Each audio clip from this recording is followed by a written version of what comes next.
ሰላም ውድ የፉትቦል ማዕድ ተከታዮች እንዴት አላችሁ? ፉትቦል ማዕድ ዘወትር ወደ እናንተ በአዳዲስ መረጃዎችና ፕሮፋይል ነክ በሆኑ እግር ኳሳዊ ጉዳዮች እየደረሰ ነው።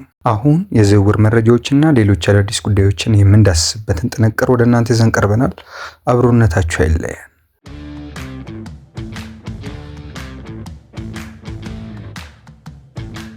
ቶተንሃም ሆትስፐር አንጂ ፖስቴኮግሉን አሰናብቷል።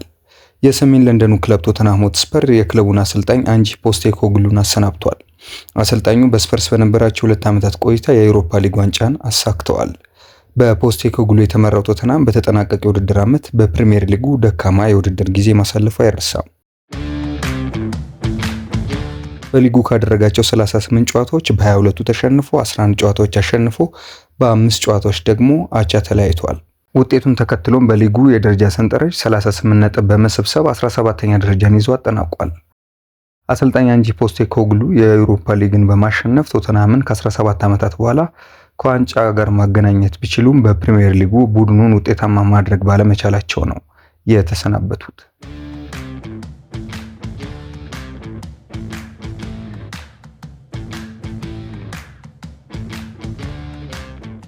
አሁን ደግሞ የቶተንሃም ተቀናቃኝ ወደ ሆነው አርሰናል መረጃ እናልፋለን። ጋብሪኤል ማጋሌሽ ውሉን አራዝሟል።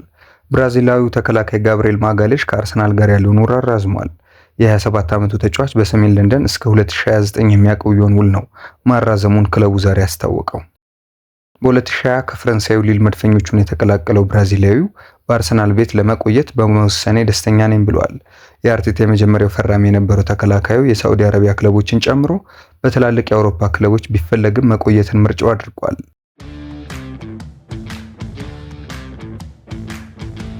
ማጋሌሽ በአርሰናል መለያ ባደረጋቸው 210 ጨዋታዎች 20 ግቦችን ሲያስቆጥር ከዊሊያም ሳሊባ ጋር የፈጠሩት ጥምረት አርሰናል አስፈሪውን ተከላካይ እንዲገነባም አስችሎታል።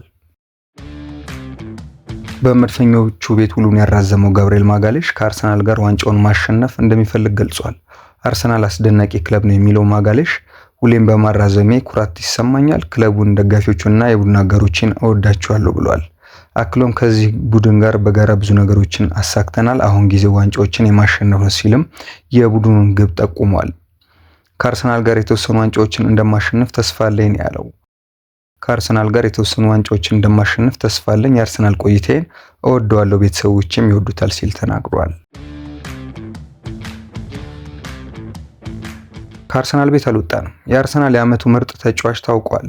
የሰሜን ለንደኑ ክለብ አርሰናል የውድድር ዓመቱ ምርጥ ተጫዋችን ይፋ አድርጓል። በዚህም መሰረት እንግሊዛዊው አማካይ ዴክላን ራይስ የአርሰናል የዓመቱ ምርጥ ተጫዋች በመሆን በአብላጫ ድምጽ መመረጥ ችሏል።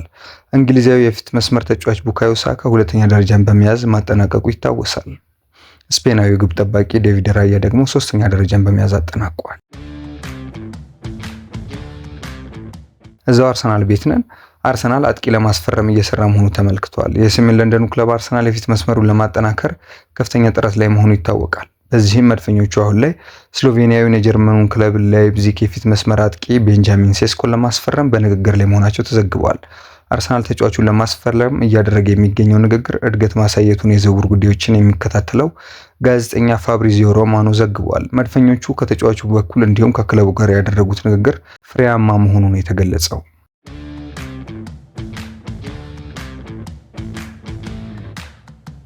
በተመሳሳይ መድፈኞቹ የቼልሲውን ግብ ጠባቂ ኬፓ አሪዛባላጋን ለማስፈረም ኢላማ ማድረጋቸው ተገልጿል።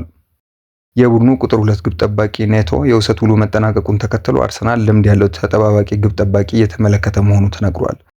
መድፈኞቹ የረጅም ጊዜ ኢላማቸው የነበረውን የስፓኞሉን ግብ ጠባቂ ሁዋን ጋርሻን በማጣታቸው ፊታቸውን ወደ ኬፓ ማዞራቸው ተዘግቧል። አርሰናል ሌሎች አማራጮች ቢኖሩትም የ30 ዓመቱ ኬፓ አሪዛባላጋ አሁን ላይ ቅድሚያ የሚሰጠው ተመራጭ መሆኑን ዘ አትሌቲክ አስነብቧል። ያለፈውን ዓመት በበርንማውዝ በውሰት ያሳለፈው ኬፓ በቼልሲ ባለው ኮንትራት 5 ሚሊዮን ፓውንድ ውል ማፍረሻ አለው።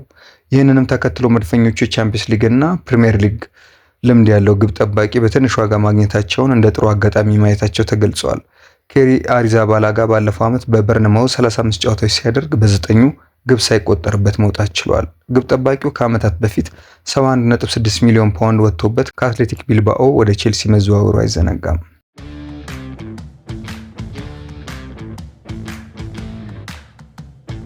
ሊቨርፑል ግብ ጠባቂ ሊያስፈርም ነው። የመርሲሳይዱ ክለብ ሊቨርፑል ወጣት ግብ ጠባቂ ለማስፈረም መቃረቡ ተገልጿል። ሊቨርፑል የ20 ዓመቱን ግብ ጠባቂ አርሚን ፒክሴ ከሃንጋሪው ክለብ ፑሽካሽ አካዳሚያ ለማስፈረም እየሰራ መሆኑን ፋብሪዚዮ ሮማኖ አረጋግጧል። ሊቨርፑል ለግብ ጠባቂ ዝውውር የሚያወጣው ክፍያ የክለቡ ሪከርድ ሽያጭ እንደሚሆንም ተዘግቧል። ግብ ጠባቂው በዚህ ዓመት ለክለቡ 30 ጨዋታዎችን ማድረግ ሲችል በ9 ምንም ግቦች አልተቆጠሩበትም።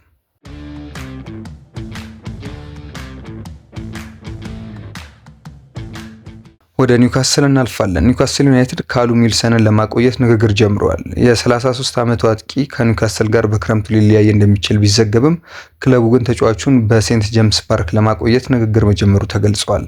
ንግግሩ በጥሩ መልኩ እየሄደ እንደሆነም ነው የተዘገበው። ዊልሰን ባለፈው የውድድር ዓመት በጉዳት ምክንያት 18 ጨዋታዎችን ብቻ ነው ማድረግ የቻለው። ተጫዋቹ በ2020 ከበርንማውዝ ኒውካስልን ከተቀላቀለ በኋላ 130 ጨዋታዎችን ያደረገ ሲሆን 49 ግቦችንም አስቆጥረዋል። ኒውካስል ከዊልሰን በተጨማሪ የግብ ጠባቂው ጆን ሩዲን ውል ማራዘምም ይፈልጋል ተብሏል።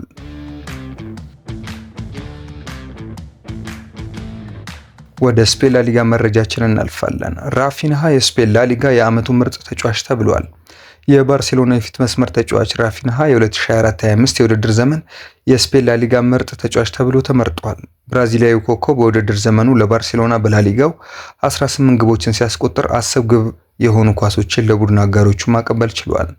በሁሉም ውድድሮች ደግሞ 34 ግቦችን ሲያስቆጥር 22 ግብ የሆኑ ኳሶችን አመቻችቶ ማቀበልም ችሏል። ባርሴሎና በተጠናቀቀ የውድድር ዓመት የስፔን ላሊጋ ዋንጫን ሲያሳካ የራፊንሃ ሚና የጎላ እንደነበርም አይዘነጋም።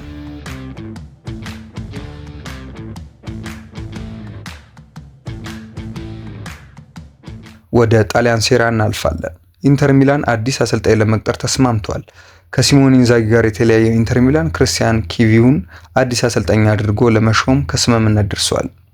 የቀድሞ የኢንተር ሚላን ተጫዋች የነበረው የ44 ዓመቱ ኪቩ በየካቲት ወር ፓርማን ተረክቦ ከመውረድ አትርፏቸዋል። ለኢንተር 7 ዓመታት የተጫወተው ኪቩ ጫማ ከሰቀለ በኋላ ከ14 እስከ 19 ዓመት በታች የሆኑ የክለቡ የታዳጊ ቡድኖች አባላትን ሲያሰለጥን ቆይቷል። ከዛም ፓርማን በመረከብ ለ4 ወራት የሰራው ሩማንያዊ አሰልጣኝ አሁን የአሰልጣኝነት ህይወቱ ትልቁን እድል አግኝቷል። ኢንተር ሚላን ሲሞኔ ኢንዛጊን ካጣ በኋላ የመጀመሪያ ምርጫው ሴስክ ፋብሬጋስ እንደነበረ ይታወሳል።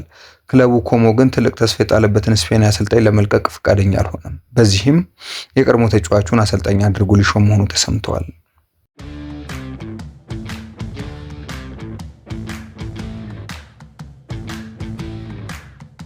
በመጨረሻም ላሚን ያማልን ነው የምናገኘው። ከሜሲ እና ሮናልዶ ጋር የፍጻሜ ጨዋታዎችን የሚያደርገው ላሚን ያማል ገና በ17 ዓመቱ የባርሴሎናም የስፔን ብሔራዊ ቡድንም ወሳኝ ተጫዋች መሆኑን ያስመሰከረው ላሚን ያማል ከፊቱ ራሱን በሚገባ የሚያሳይባቸው 2 ጨዋታዎች ይጠብቁታል። ከላማሲያ የተገኘው ወጣት በዚህ ዕድሜው ሀገሩን በመወከል ከሊዮኔል ሜሲ እና ከክርስቲያኖ ሮናልዶ ጋር 2 የፍጻሜ ጨዋታዎችን ያደርጋል። ላሚን ያማል በአውሮፓ ኔሽንስ ሊግ ስፔን ፈረንሳይን 5-4 አሸንፋ ለፍጻሜ በደረሰችበት ጨዋታ 2 ግቦችን በማስቆጠር ትልቅ አስተዋጽኦ አበርክቷል። የዚህ ዓመት ክስተት ሀገሩ በኔሽንስ ሊግ ፍጻሜ እሁድ ከፖርቹጋል ጋር በምታደርገው ጨዋታ ከአንጋፋው ክርስቲያኖ ሮናልዶ ጋር ይፋለማል። ገና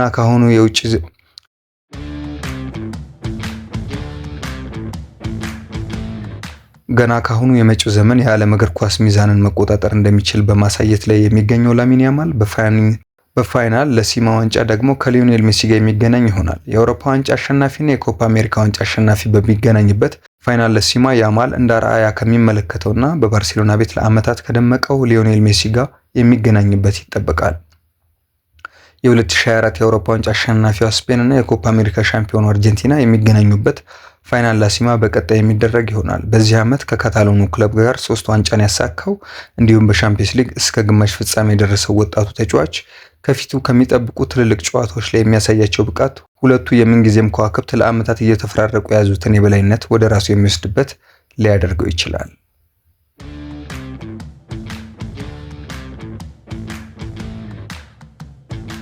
ውድ የፉትቦል ማዕድ ተከታዮች፣ ፉትቦል ማዕድ በእግር ኳሳዊ መረጃዎቹ ወደ እናንተ የደረሰበት ጥንቅር ይህን ይመስላል። ከሌሎች ጥንቅሮቻችን ጋር አብሮነታችሁ እንዳይለይ ጋብዘን ላይክ፣ ኮሜንት፣ ሼር እና ሰብስክራይብ ማድረጋችሁ እንዳትረሱ እናሳስባችኋለን። ሰላም።